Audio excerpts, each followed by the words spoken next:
Welcome to HPJ Talk. We're glad to have you with us for this conversation, sponsored by Halter. Today, we're joined by Theo Beaumont, Head of Partnerships for Halter, and Jay Young, a Kansas rancher using the technology on his own operation. Halter is helping reshape grazing management through virtual fencing, better livestock visibility, and more flexible pasture use. Theo and Jay, thank you both for being here, and thank you for sharing your insight with us today. This is High Plains Journal Talk, and we're very privileged to have with us today Theo Beaumont from an exciting company called Halter that is revolutionizing geofencing in the U.S. It's been established here, I believe, since 2024. Theo, is that correct? That's correct. And in that time, it's already correct. become one of the big four geofencing companies in the U.S. It started in New Zealand. And Jay, you are a rancher in southwest Kansas? Yeah, I'm the Middle County, borders Colorado. So there's, I believe, 5 counties that border Colorado. I'd be the Middle County. I'm south of Goodland, about 60 miles. And your ranch is how big and how many head are you running? I started with 15 pair in 2016 after finding out that you could run a cow-calf operation on cover crops. We had no grass at that time, and until last year, I ran all my cows, 200 cows on cover crops, rotating them on farm ground. So we're up to 200 cows right now. So Theo, you're the head of partnerships for Halter, and in the 2 short years that it's been operating in the U.S., it's already become one of the big 4 geofencing companies. It just completed a $200 million fundraising round, spearheaded by Peter Thiel, which is a name that is well known in the tech universe in this country. And it's been valued at $2 billion. So can you talk a little bit about how all that happened? Sure. It's been a really exciting journey. We've only been in the US for a couple of years, but we've been developed in sort of 2016 in New Zealand and commercially available for close to 5 years over in my part of the world. So this round was really exciting. It really was just a summary of a lot of hard work by the Halter team and a lot of support from our customers. We have close to 1 million cows collared now across New Zealand, Australia, and the US. And I think what the round really represented was a massive commitment from the Founders Fund, from Halter, and our customers to keep on trying to achieve the mission, which is trying to make any pasture-based operation more sustainable, more efficient, more profitable. So I think it's us in this really privileged, strong position to keep investing in the product, keep investing in our customers, and to make sure that, the next few years, we're going to see really, really great growth in the space. Jay, did you work with any other geofencing company before you went with Halter?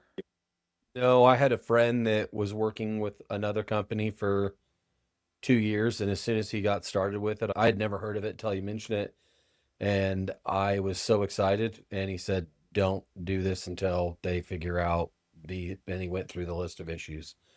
Anyway, after 2 years, this had been August of 2024. I said, "How is it going?" He said, "It's fantastic." And I said, "Awesome." Like they were able to fix everything that quickly. He goes, "No, I switched companies." And he had only switched companies to Halter for a month, and he already could tell that it was far beyond better than the other company he had been working with. And so he encouraged me to sign up. I contacted them in December, and we got Halter on all of our cows by May. And so it's been fantastic ever since May of 2025.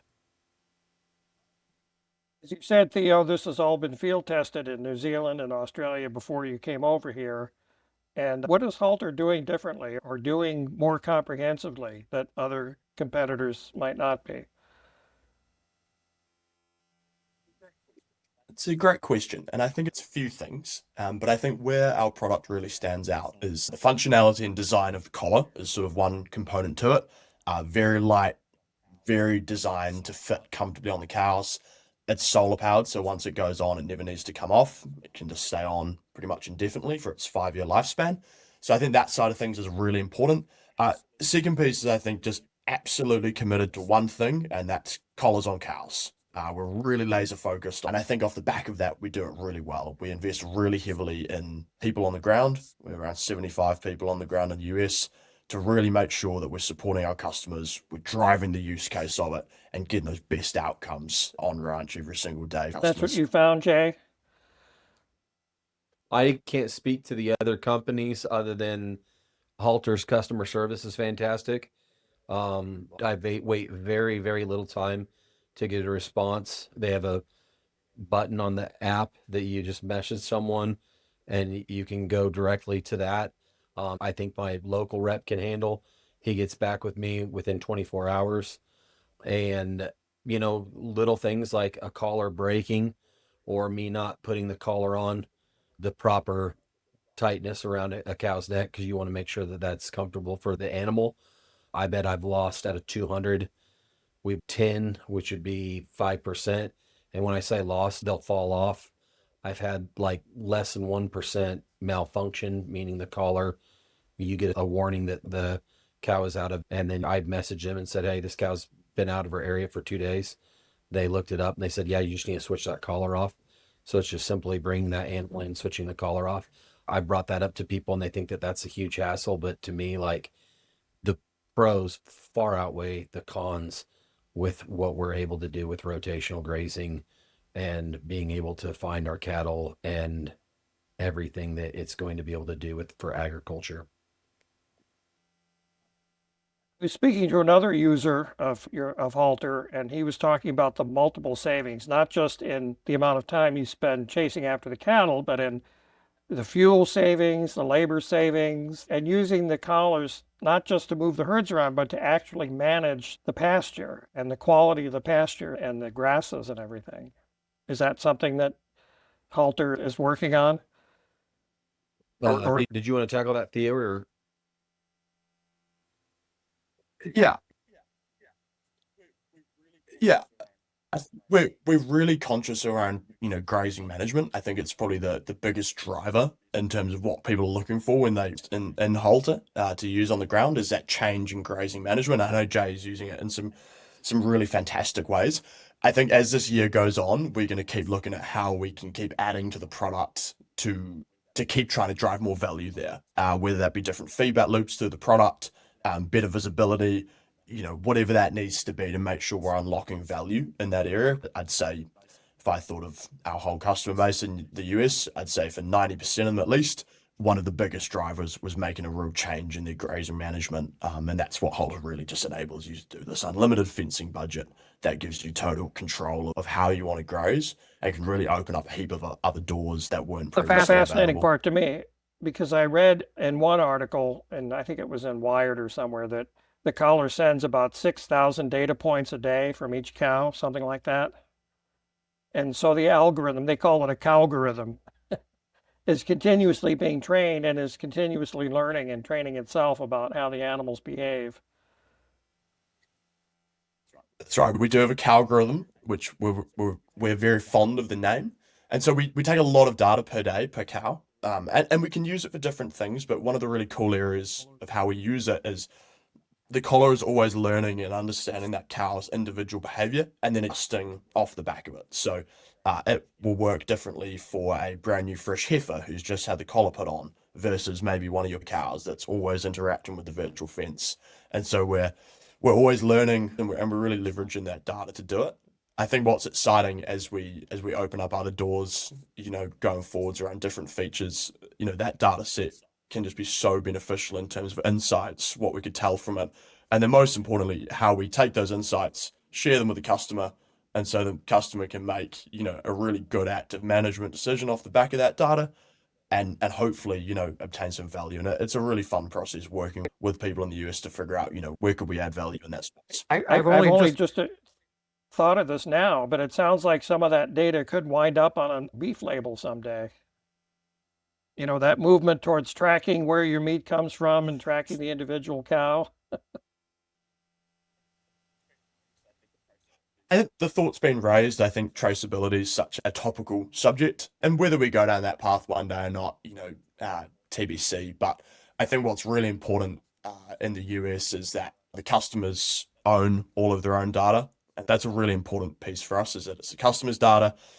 We can't do anything with it without written permission from them. So that basically means we can just use it to improve our internal systems. But yeah, maybe that's a direction we go at some point with maybe a segment of our team. David, Data privacy sounds like a really important point.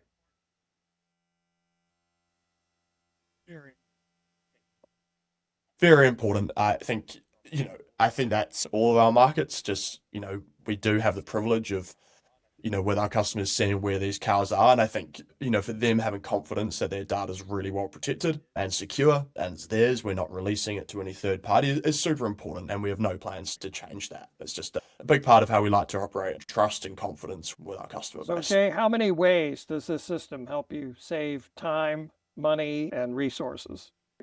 Well, on the time aspect of it, it wasn't really realistic to do rotational grazing on corn stalks over the winter because the ground freezes, and it makes moving polywire tough. So it allows us to do rotational grazing on corn stalks over the winter. I had a neighbor that told me I couldn't graze his corn stalks.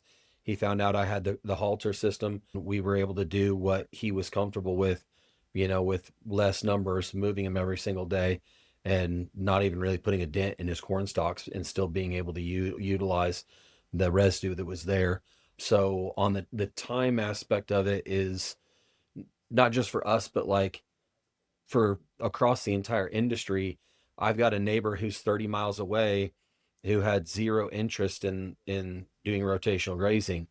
Well, he signed up to do Halter because he's going to be able to utilize it on his grass, and then we're going to work out a deal where we take on those cows as long as we get rain this summer and the cover crops grow. And that kind of brings it into you said savings, but more on the money aspect of it. We raised a summer cover crop and we were able to get 120 cows. We put them on 6 acres, but we gave them 1 new acre a day and took away an acre. And they basically stayed on that fresh acre every day. So 120 cows on 1 acre gives you around 4 tons of manure by my math if a cow is, crapping out 75 pounds of manure as an individual. So as they go across that, they're all on 1 acre. They're all putting that evenly distributed across my field. I no longer have to put down fertilizer on my field because I just put down 4 tons of manure. And then also, if I charge $1.50, which I feel is very generous to take care of their cows over the winter, and they provide the mineral, then I could net $80 an acre outside of the labor of hauling them water. I can net $80 an acre off that field. $80 an acre, and those summer cover crops, they're pretty consistently putting that kind of residue down. I think over a 10-year period, it would be way more profitable to graze somebody else's cows with the collars over winter than even growing corn. And you can't grow corn on corn on corn on corn on corn. Like, the corn will fail. Like, cover crops don't fail. Like, the multi-species sharing micronutrients with one another. When you have a diverse cover crop species, they are more drought tolerant. And so you have a more resilient crop growing out there that you're able to harvest with animals. To me, it's going to really change the game, especially with the huge decrease in the number of animals in the United States. With the price of beef going up, I feel like we're going to start to see some guys realize the financial sense of backing away from doing conventional farming in dry arid environments and planting cover crops, utilizing the collars. And I know some guys that really want to get them on stalkers. Theo, that would be a question. I know I'm not supposed to answer questions, but how are things going with the collars on stalkers? Thanks for talking through some of the use cases over winter. I think it's really exciting to see Halter used like that, especially, when you look at hay being such a big line item at Spence. I think different use cases through those winter months, leveraging cover crops, I think is just one of the best use cases. It's really cool to hear about that. Stockers is a really fair question. Most of our customer base, for people listening to calf operations in the US, there are a reasonable number of fairly large stocker outfits that we work with. I guess one of the challenges with stocker outfits is just making sure it pencils. The collars is an annual fee, and a lot of stocker operations are just, 4 months. And so I guess it's just a matter of thinking, okay, is there enough value here for my system? And typically, I think that requires the collar to be needing to for more than just 4 months a year. So whether that's grazing stockers for a slightly more extended period of time, 5, 6 months, I think those margins start to look a lot better. Maybe we can find a use case for the other 6 months of the year. If that operation grazing stockers through that different time window, I think we're starting to see more and more ideas of that come up. And definitely for some operations it pencils. I think we just need to look at it quite carefully just to make sure it's a really good investment for those ranchers. But it's a massive market, and we're certainly interested in trying to figure out, okay, how can we make this really viable and effective for those stocker I want operations? to ask a question just because I think it's a fill in the blank for something. I don't know what Jay was running before was he running high tensile fence? Was he running barbed wire? Was he running electric? How that transition is a good thing and how you control those spaces. And then also what is it called? The extended spaces that are those right next to a roadway or in a corner, how this can help you graze in places and control them where they go. Those two questions were immediately what came to mind, because obviously Halter can put them where you want them to be and track where they are.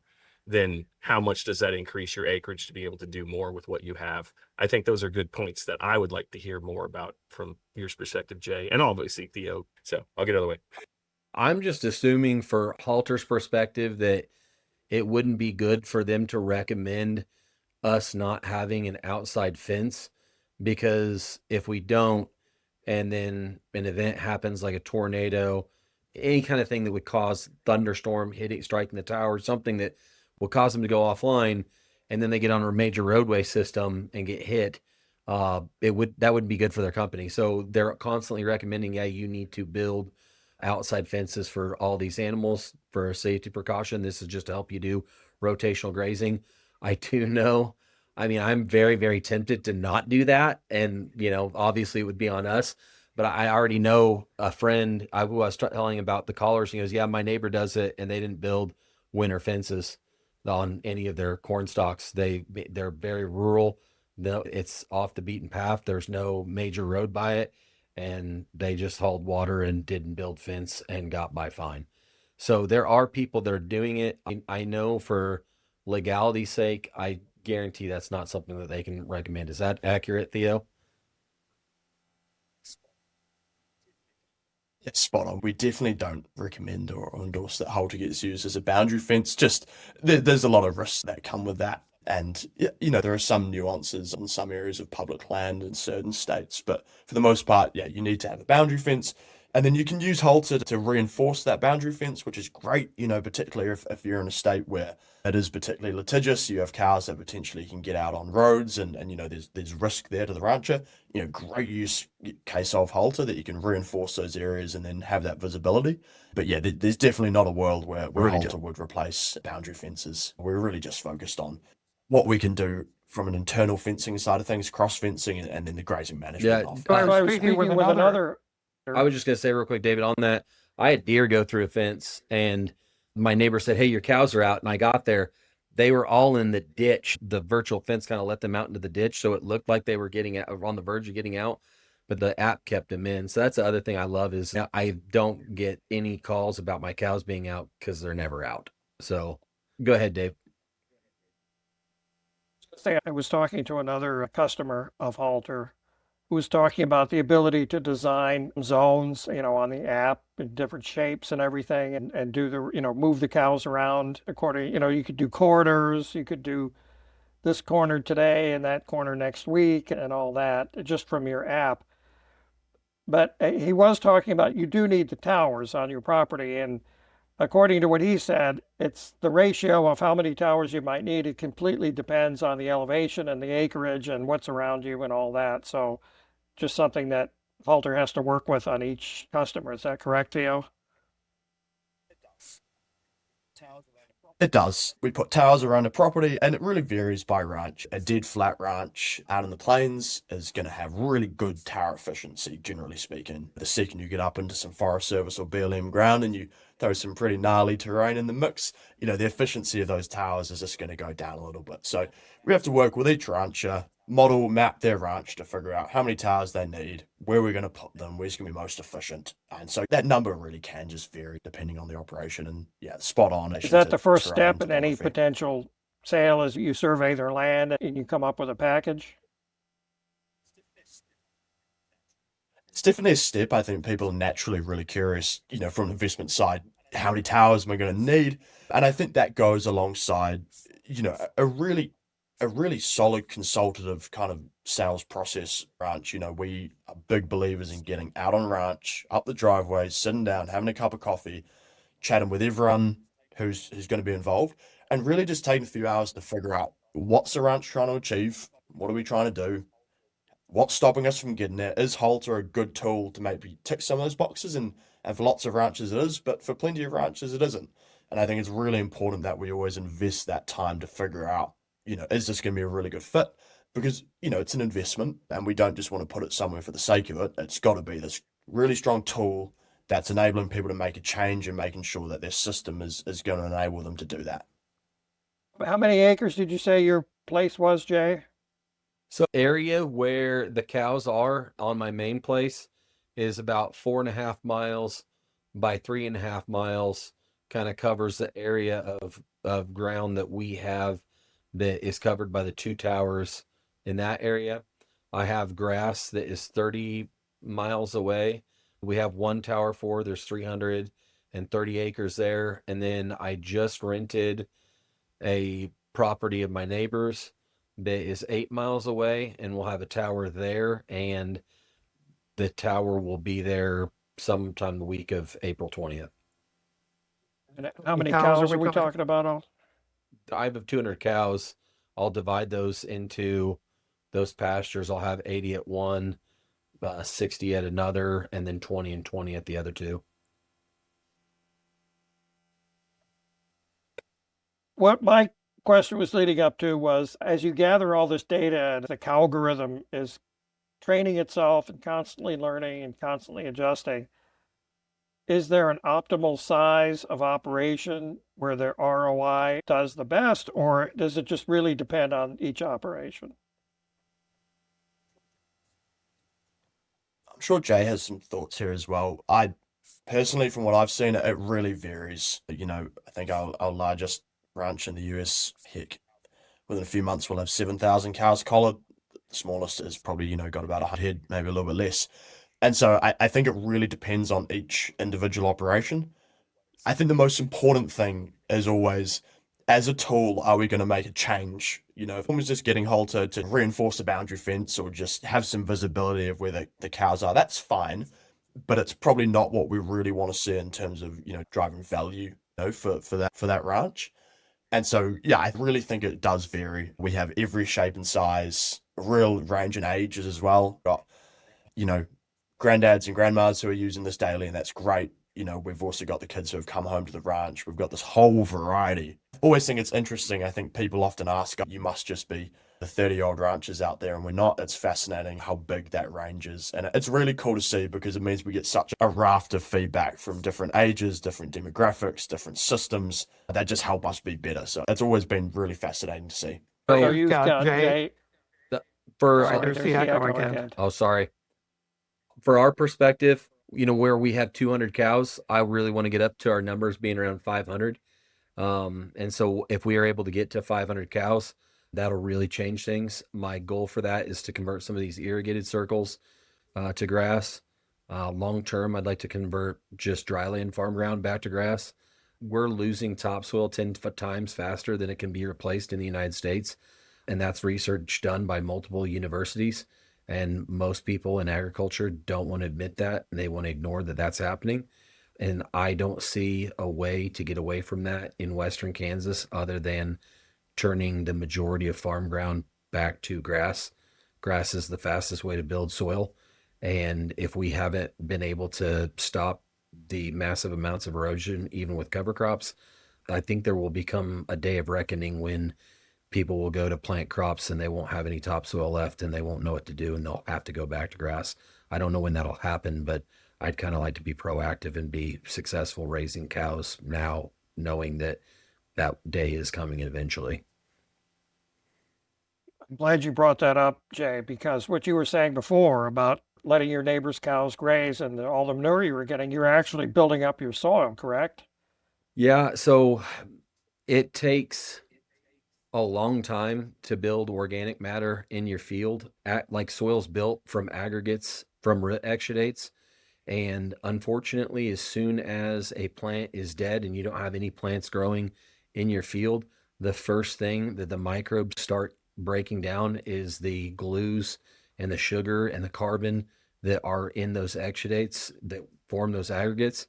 So unless you have a living root in the ground year round, it's not going to happen. And if you try to do a living root in the ground in Western Kansas all the time with cereals and tropical grasses like corn, I just have not seen a recipe where that will work. We're going to do some experiments with 60-inch corn with some cover crops that will overwinter to try to see how that works and kind of measure. If we raised 60-inch corn and it would have made 120 bushels, but it was 70 bushels, but we make $80 an acre off the grazing, offset our cost, and all of the 70 bushel corn is net profit because all of our grazing covered our cost. Those are kind of things we're looking at this winter, but I feel like it's going to be a challenge building soil in the long term without going back to grass in our area. I think that some of the areas where they have 6% organic matter, they're able to do a cover crop right after the cash crop comes off. They have a living root in the ground at all times.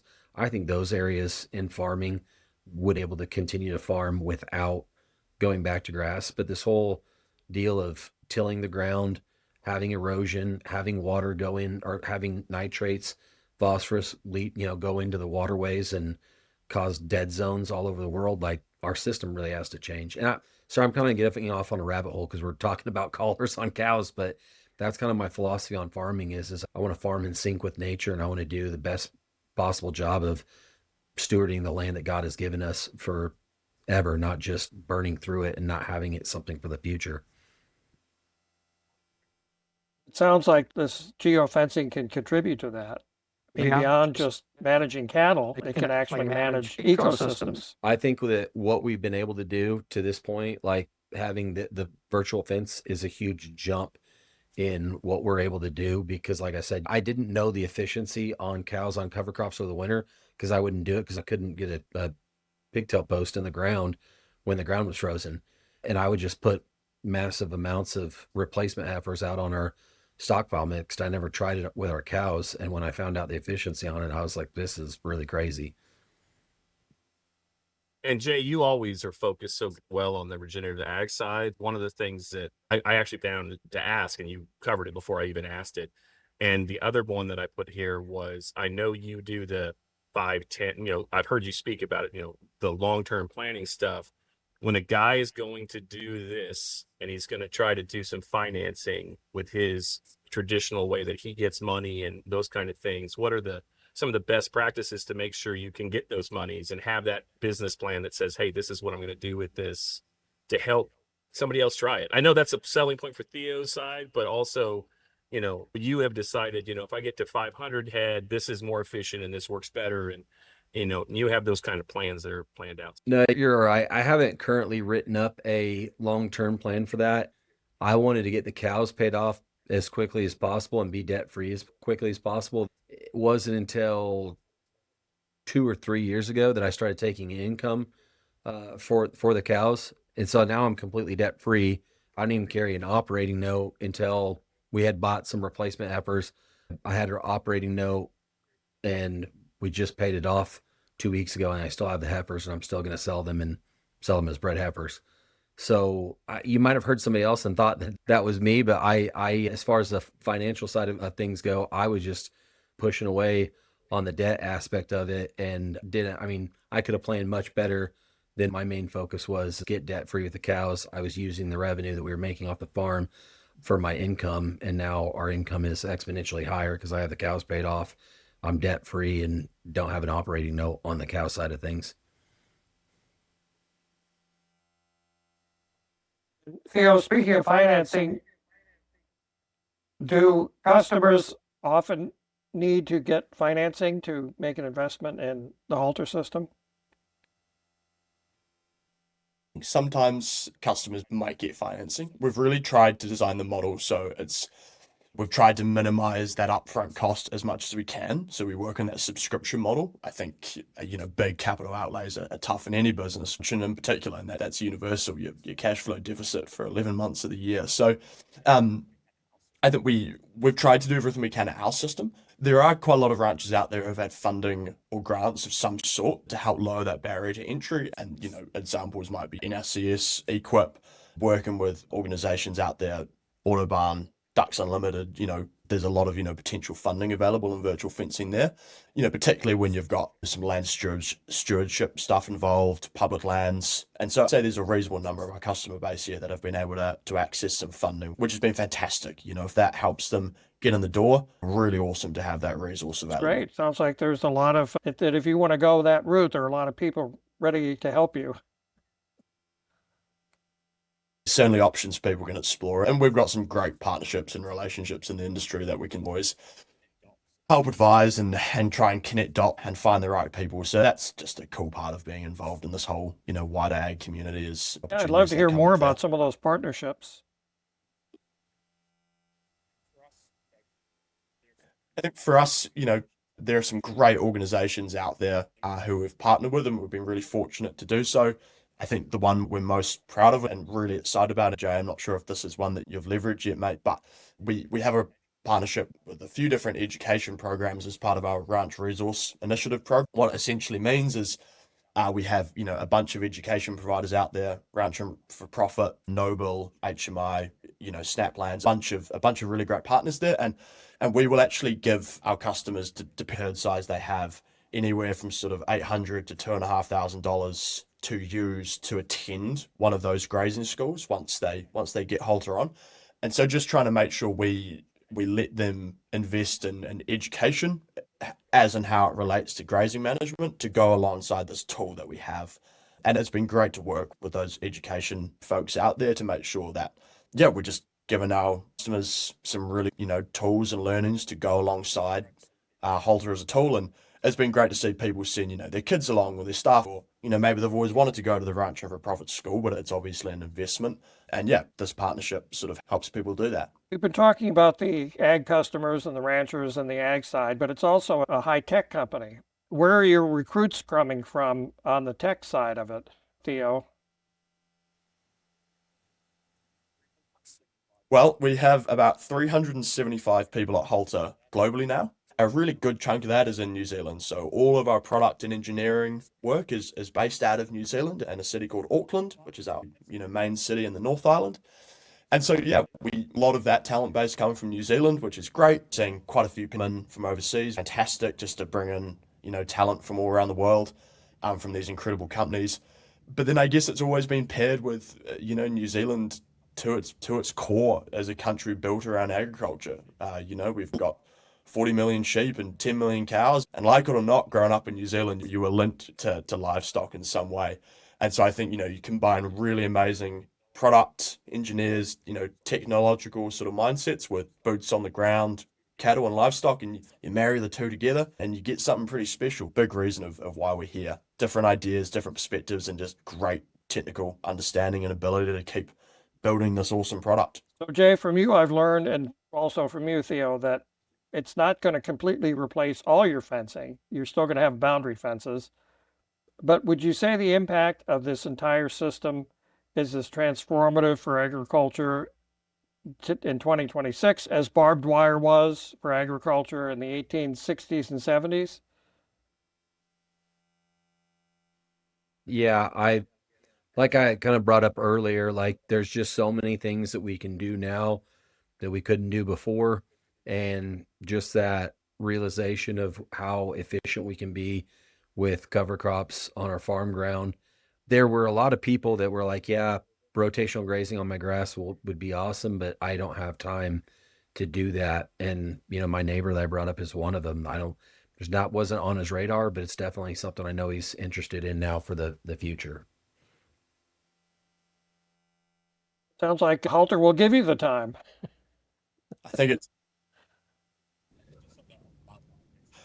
think just on the barbed wire piece, it's been a real privilege for me. I get to spend a lot of time on ranches right over the Western US, amazing history there. But we have a customer we work with down in Texas. I think their family's been on that same bit of land since 1865. And I remember speaking to the granddad who was down.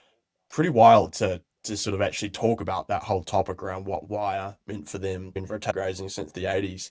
And I think the biggest way it gets framed up to us is Halter, take the investment aside.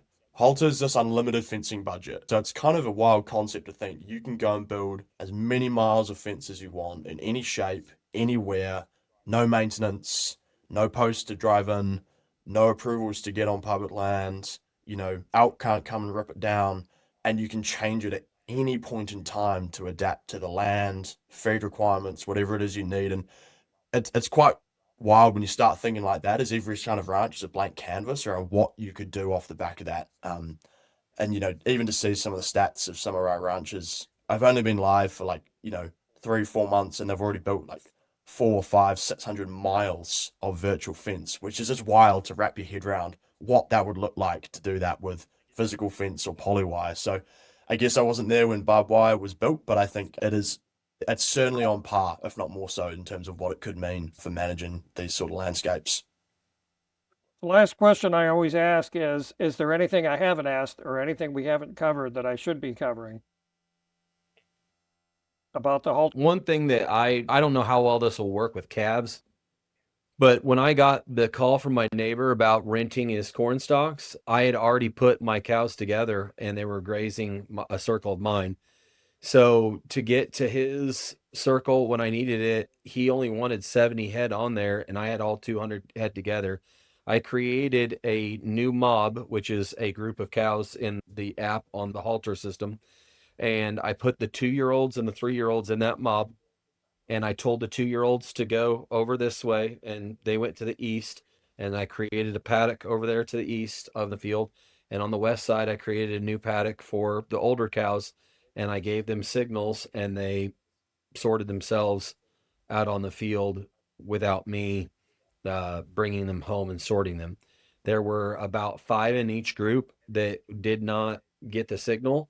I wanted for sure all my first calf heifers to be on this group, and I made sure they were on there. And any of the 3-year-olds that just followed the herd rather than following their signals, I paused their collar, flipped them over to the new mob that they were already with, left them there, and there were 3-year-older cows that I didn't mind that they were with the younger group.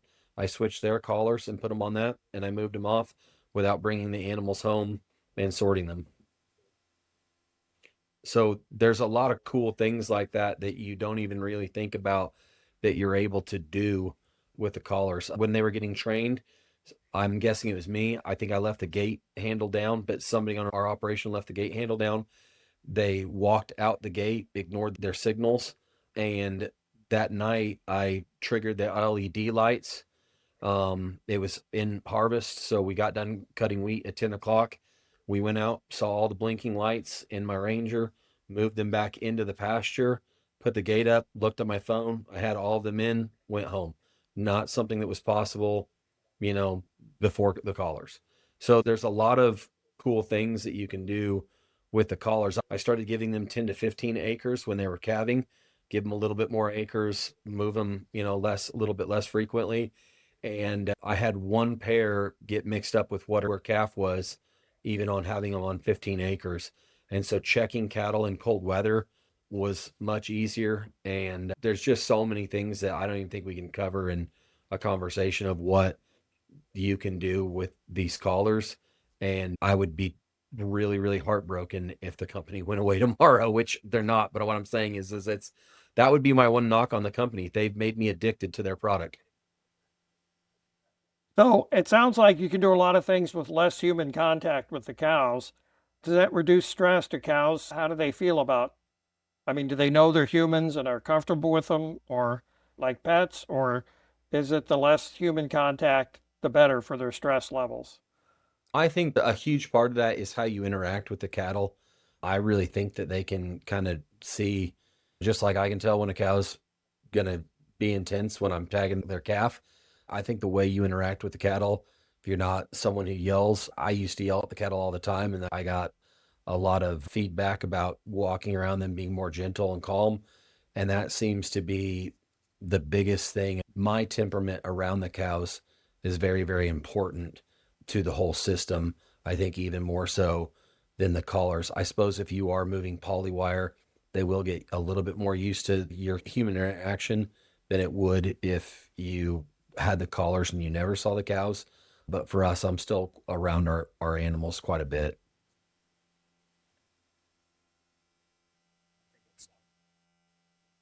I think it's